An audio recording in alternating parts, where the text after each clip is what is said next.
our Creator.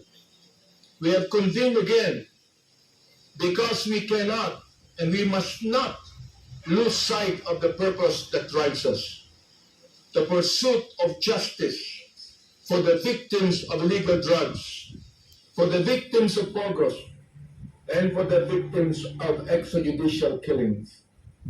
To help remind us of why we dedicate so much of our time to this task, I ask you to remember the name of Kian de los Santos, that young man, that minor, whose life was tragically cut short by a bullet fired in the dark. We are here today for Kian and for the countless innocents like him who died in the name of a misguided, bloody war on drugs. To our people and to everyone here, I say enough. Enough with the gaslighting. Enough with the distractions. Enough with the squid tactics. We cannot be knocked off course by words meant to confuse or mislead. At this point, there is one voice we must focus on. One that was used under oath in the halls of the Senate. Last week, former President Duterte himself spoke before the Senate and the nation, and in his own words, took responsibility for the blood spilled in his war on drugs. He did not deny. He did not deflect. He admitted that he gave orders. Orders that directed our own police forces to encourage suspected criminals to fight back so they could be killed. Under oath, he told us this without shame and without remorse. This was not hearsay. This was not a speculation. This was a declaration from the man himself. He went further. Under oath, he admitted to the existence of the Double Death Squad, an entity with a lethal mandate that was replicated around the whole country when PRRD was elected president in 2016. But the former president did not stop there. He pointed his finger at a sitting senator, a member of our very government, and named him a part of the DDS, not a Duterte defending senator, no, but a member of the notorious Double Death Squad. Ano ang sinabi ni PRRD? And I quote, yung isang senador, yung nakaupo dyan, si Senator De La Rosa, Death Squad rin yan. End of quote. And now comes this familiar refrain. It was all a joke. Biro lamang daw. But I ask you, my friends and my colleagues, I ask you, who makes jokes under oath? Who laughs while mothers bury their sons? Who finds humor in this horror? This is no laughing matter. The lives lost, the grief that lingers, the blood spilled in our streets, these are not punchlines in a cruel joke. These are lives, young innocent lives taken from us. But perhaps we should not be surprised. Perhaps we should not be shocked that this second issue, the sanctity of life, is treated so trivially. For we have seen time and time again how human life has been cheapened, how easily these men speak of death, how casually they wash their hands off the blood of the innocent. As Proverbs 31 verse 8 and 9 reminds us, and I quote, open thy mouth for the dumb in the cause of all, such as are appointed to destruction. Open thy mouth, judge righteously, and plead the cause of the poor and needy. End of quote. We are commanded to raise our voices for those who cannot speak, to seek righteousness for those who have been silenced, and to demand justice for those who have suffered unjustly.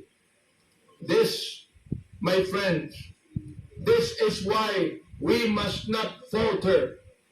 This is why we must not rest, why we must not turn away. We have a responsibility, not only to the victims, but to our nation. We must continue this work, unyielding, unrelenting, uncompromising. Mga kasama, we have the statement of the former president. We also have testimony and evidence that corroborates what he said under oath. Now, we must hold to account those who have perpetrated these heinous crimes. Now we must ensure that the cries of the oppressed are not drowned out by laughter, that the dignity of human life is restored, and that no one, no matter how powerful, is above the law. And as we press forward, let us remember this. We do not stand here alone. We stand with Kian. We stand with his family. We stand with a 3-year-old killed by a stray bullet in Cebu. We stand with a 9-year-old killed in Caloocan, and the death certificate showed that he died of pneumonia. We stand with a tricycle driver gunned down just because a drug lord rode in his tricycle. Ladies and gentlemen, we stand with every victim of this dark and bloody campaign. The banality of evil must come to an end. We stand for those who cannot speak, for the voices that were silenced too soon, and we stand with the promise, the solemn vow, that we will do everything in our power to ensure this never happens in our country again. So with hearts full of resolve and eyes fixated on justice, let us continue this work. For if we are to be remembered, if the 19th Congress is to be remembered, let it be not for the jokes or the gaslighting, but for our dedication to the truth, our commitment to justice, and our compassion for those who suffer. Mga kaibigan, maraming salamat po sa inyo lahat. Thank you. Conducted 10 public hearings, and over the course of these proceedings, numerous witnesses have come forward reinforcing suspicions of widespread abuses during the Duterte administration's war on drugs. Thus, a significant question has arisen regarding the safety of these witnesses and what they stand to gain from their cooperation. First and foremost, I want to put on record that telling the truth is its own reward. There is inherent value in honesty because it upholds personal integrity, contributes to justice, and fosters trust. By coming forward, these witnesses contribute to uncovering the realities of past actions and ensuring accountability. Their testimonies play a crucial role in strengthening the integrity of our institutions and promoting justice and transparency. Having said that, it is the obligation of the House of Representatives to ensure the protection and security of these witnesses. As a legislative body dedicated to uncovering the truth, the safeguarding justice, the House has a duty to support and protect those who come forward in good faith to share their testimony. The House recognizes the witnesses in sensitive inquiries may face threats, intimidation, or retaliation. As such, it is incumbent upon us to take all necessary measures to shield them from harm. Current laws does not grant the House of Representatives the authority to directly confer immunity from suit. However, we can recommend our witnesses for the Department of Justice Witness Protection Program, which offers both legal protection and additional support. By making this recommendation, we can ensure that witnesses who provide vital information are shielded from prosecution related to their testimonies, in line with the provisions of Republic Act Number 6981. This action requires the consent of the witnesses and approval of our speaker. In addition, we may consider the option of granting protective custody to ensure the physical safety of resource persons who may be at risk due to their involvement in this investigation.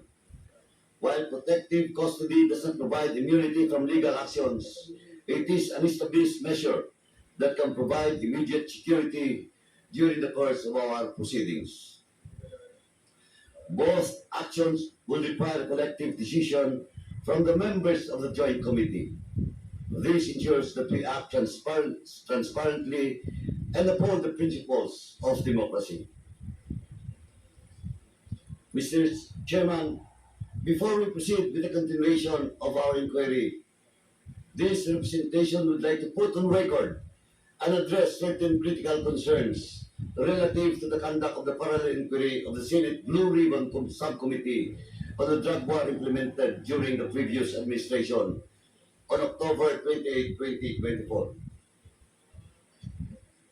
To set things into clear perspective, this representation fully recognizes the authority of the Senate to investigate the details of the implementation of the drug war, as both chambers of Congress are constitutionally permitted to conduct inquiries in aid of legislation in accordance with our duly published rules. However, while the authority of the Senate will never be put into question, what is particularly concerning is the seeming disregard for proper courtesy and lack of impartiality by a member of the subcommittee. In particular, I am referring to the actions of Senator Ronaldo Bato de la Rosa. Allow me to discuss this later, Mr. Chairman. Senator Bato de la Rosa action of participating as a member in a proceeding where he is named as one of the individuals involved in the implementation of drug war did not produce meaningful results, but rather cast doubts on the integrity of the whole process. In fact, prior to the hearing of the Blue Ribbon Committee, Senator De La Rosa even insisted that the investigation should be heard by his own committee. This action of a sitting member of Congress not only demonstrates disregard to existing rules and processes, but also undermines the integrity of the institution that he is bound to respect. Kung sa simula pa lamang ay gumamit na siya ng impluensya, ano pa ang aasahan natin sa kanya sa mga gaganapin nilang pagdilig? He was the PNP chief when the previous implementation introduced the war on drugs. He also admitted that there were killings attributed to the war because of alleged cases of nanlaban. In short, he was not only involved, but was in fact one of the figureheads of the campaign during its inception. Hence, he should have been mindful that his presence in the hearing as a member of the panel would compromise, if not invalidate, the whole proceeding. Hindi naman pwedeng ikaw ang mag-imbestiga sa iyong sarili. Clearly, this is conflict of interest on his part. At the very least, he should have inhibited from the proceedings and instead offered himself as a resource person so as not to influence and intimidate the other guests. Unfortunately, the Honorable Senator failed to observe this. Even after the hearing, Senator Bato continued to conduct himself in a manner contrary to what is expected from a member of Congress. Asked about his comment on whether he was part of the Davao hit squad, whose existence was confirmed under oath by former President Duterte during the subcommittee hearing, Senator De La Rosa downplayed the same, claiming that the former president was just joking and there was no death squad to speak of. Now begs the question, why would a committee member defend and even interpret a clear statement made by a person in a congressional hearing? The confirmation by the former president needed no interpretation, much less from a member of the panel who investigated the same. If you would ask me, it is as if the Honorable Senator came to the defense of the former president while seeking to exonerate himself from any liability. This is further highlighted by his recent statement that he will be objecting any action of the Senate regarding the submission of records to the ICC. The Honorable Senator's recent actions are truly disappointing, Mr. Chairman. We are conducting these inquiries in order to fill the legislative gaps and address the problems that necessitate immediate solution. In doing so, we also want to ascertain the truth about the abuses and other acts related to illegal drugs, POGOs, and EJKs. Mahirap man ang hamon sa atin na palabasin ang katotohanan. Sa palagay ko ay napagtatagumpayan natin ito. In closing, this representation wishes to remind our to observe courtesy and fairness in conducting his official responsibility as a member of the Senate instead of resorting to other means so as to discredit the efforts of this body. Thank you, Mr. Chairman. Madamong kasalamat. Thank you,